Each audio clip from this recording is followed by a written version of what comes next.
സിഡ്നിക്കടുത്ത് 32 kilometre ദൂരം മാറി ഒരു നെയ്ബർഹുഡ്, ബാങ്ക്സ്റ്റൗൺ എന്നൊരു പേര്.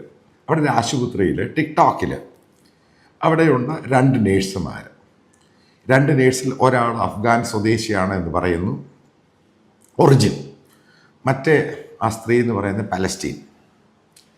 ഇവർ ടിക്ടോക്കിൽ കൂടെ ഇസ്രായേലിലുള്ള ഇൻഫ്ലുവൻസറുമായിട്ട്, സോഷ്യൽ മീഡിയ ഇൻഫ്ലുവൻസറുമായിട്ട് സംസാരിച്ചപ്പോഴാണ് ഇവർ പറഞ്ഞൊരു കാര്യമുണ്ട്.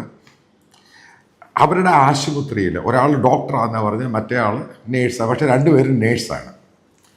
ഇവർ പറയുന്നത് ആ ആശുപത്രിയിൽ അഡ്മിറ്റ് ആകുന്ന ഇസ്രായേലി ജൂയിഷ് കമ്മ്യൂണിറ്റിയിലുള്ളവർ, അതായത് ഓസ്ട്രേലിയൻ സിറ്റിസൺ ഇസ്രായേലി ജൂയിഷ് കമ്മ്യൂണിറ്റിയിലുള്ളവർ അവിടെ അഡ്മിറ്റായിട്ട് വരുന്നവരെ ഏതെങ്കിലും രീതിയിൽ പല അസുഖങ്ങളും മരുന്നുകളും കൊടുത്ത് ഇവർ കൊല്ലാറുണ്ട്.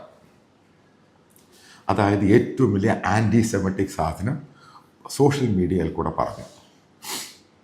ഇതിൻ്റെ പ്രത്യാഘാതമാണ്, നിങ്ങളിത് സംഭവം ഇവിടെ പല മീഡിയകളിലൊക്കെ റിപ്പോർട്ട് ചെയ്യാൻ തുടങ്ങി.